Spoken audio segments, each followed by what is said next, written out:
हिमाचल विधानसभा के मॉनसून सत्र के दूसरे दिन राष्ट्रगान और राष्ट्रगीत को लेकर सत्ता पक्ष और विपक्ष के बीच तीखी बहस हुई। उप मुख्यमंत्री मुकेश अग्निहोत्री ने भाजपा पर राष्ट्रगान के अपमान का आरोप लगाते हुए नेता प्रतिपक्ष जयराम ठाकुर को चुनौती दी कि वह सदन में पूरा राष्ट्रगीत गाएं। सत्ता पक्ष के विधायक उनके पीछे इसे दोहराएंगे। अग्निहोत्री ने कहा कि कांग्रेस विधायक दल राष्ट्रगान की गरिमा को लेकर गंभीर है। उन्होंने आरोप लगाया कि भाजपा विधायक दल सदन में राष्ट्रगान के गायन पर आपत्ति जता रहा है। विधानसभा अध्यक्ष की व्यवस्था का भी सम्मान नहीं किया गया। उन्होंने भाजपा पर अन्य मुद्दों से ध्यान भटकाने का आरोप लगाते हुए पेपर लीक, महंगाई और चंदा चोरी जैसे मुद्दे भी उठाए। वहीं नेता प्रतिपक्ष जयराम ठाकुर ने पॉइंट ऑफ ऑर्डर के तहत मामला उठाते हुए कहा, पिछले दिन राष्ट्रगान के दौरान सदन के सभी सदस्य सम्मान में खड़े हुए थे और किसी तरह का अपमान नहीं हुआ। उन्होंने कहा कि यदि सरकार के आरोप सही है तो सदन में वीडियो दिखाया जाए। जयराम ठाकुर ने मुख्यमंत्री के बयान को गलत बताते हुए मांग की है कि आरोप साबित नहीं होने पर मुख्यमंत्री सदन और सदन के बाहर माफी मांगे। उन्होंने विधानसभा अध्यक्ष से पूरे मामले पर व्यवस्था देने का आग्रह किया। अग्निहोत्री ने प्रदेश के 36 प्रमुख मंदिरों में करीब 450 करोड़ रुपए के चढ़ावे का भी उल्लेख किया। उन्होंने कहा कि चढ़ावे की गिनती के लिए सर्विलांस व्यवस्था लागू करने के लिए निर्देश दिए गए हैं। जिस प्रकार भारतीय जनता पार्टी ने राष्ट्रीय गान का अपमान किया है, पूरा कांग्रेस विधायक दल इससे बहुत दुखी है और हमारा ये प्रयास है कि जो सदन की परंपरा है, मर्यादा है, उसको बनाए रखे। सदन की परंपरा और मर्यादा को बनाए रखे। हमने जो विधानसभा का लंबा सेशन बनाया है, सबसे लंबा, वो इसलिए बनाया है कि यहाँ परंपरा और मर्यादा और मुद्दों पर बात की जाए। लेकिन भारतीय जनता पार्टी इसका राजनीतिकरण करके राजनीतिक लाभ उठाना चाहती है। वो भ्रष्टाचार से लोगों का ध्यान बांटना चाहती है, पेपर लीक से लोगों का ध्यान बांटना चाहती है, चीनी जो 65 रुपये किलो हो गई है उससे उसका ध्यान भटकाना चाहती है। इन सब बातों से वो पेपर लीक से ध्यान भटकाना चाहती है। मैं सिर्फ इतना कहूँगा कि उन्हें सदन चलना चाहिए, सदन की परंपराओं का ख्याल रखना चाहिए और जो भी मुद्दे वो सदन में रखें, यही मैं कहना चाहता हूँ। बहुत बहुत धन्यवाद। बीते रोज विधानसभा जब शुरू हुई और राष्ट्रगान गाया गया और राष्ट्रगान के गाने पे भारतीय जनता पार्टी के विधायकों ने और विधायक दल ने आपत्ति की थी, उससे सारा हिमाचल प्रदेश आक्रोशित है। राष्ट्रगान का आज दिन तक अपमान कभी नहीं हुआ है, तो इसलिए जो है वो जो कल उन्होंने यहाँ पे सदन के अंदर अमर्यादित व्यवहार किया, उसके चलते आज हमारे सारे विधायक दल ने राष्ट्रगान के सम्मान के लिए आज ये सदन तक जाने का फैसला किया।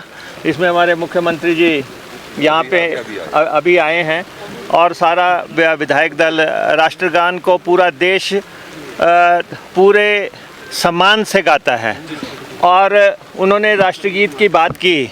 जब राष्ट्रीय गान गाया जा रहा हो और उसमें राष्ट्रीय गीत को बीच में लाना, दोनों का अपना सम्मान है, लेकिन किसको किस समय गाया जाना है ये फैसला अध्यक्ष को करना है, परंपराओं के मुताबिक करना है। अध्यक्ष महोदय ने राष्ट्रगान वहाँ पे करवाया और वो उसी समय कहने लगे अब राष्ट्रगीत भी गाओ।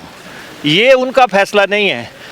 कब राष्ट्रगान गाना है, कब राष्ट्रगीत गाना है, दोनों का अपना सम्मान है, लेकिन फैसला अध्यक्ष का होगा और परंपराओं के मुताबिक होगा। राष्ट्रगान का जो अपमान हुआ है, इनको माफ़ी मांगनी चाहिए और खेद जताना चाहिए। मुकेश, तो मानसून ऐसे चलेगा फिर?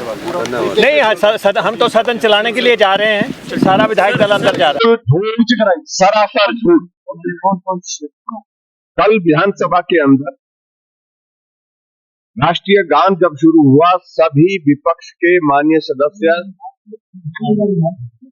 अटेंशन की मुद्रा में, सावधान की मुद्रा में खड़े थे और पूरा राष्ट्रीय गान का गायन हुआ। उसके पश्चात जब समाप्त हुआ राष्ट्रीय गान, उसके बाद जो है वहां विधानसभा के अंदर प्रश्न पूछा गया, जानकारी पूछी गई कि वंदे मातरम क्यों नहीं गा रहे।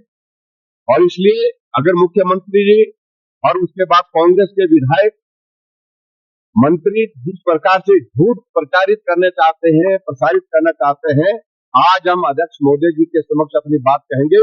पूरी वीडियो क्लिपिंग पूरी वीडियो क्लिपिंग राष्ट्रीय गान की सभी माननीय सदस्यों को, विपक्ष के सदस्यों को दी जाए, और अगर उसमें अगर कोई भी गलत नहीं किया है तो ये अवमानना का मामला बनता है मुख्यमंत्री के खिलाफ, मंत्री के खिलाफ, और इस बात को लेकर के आज हम बात कहने वाले हैं।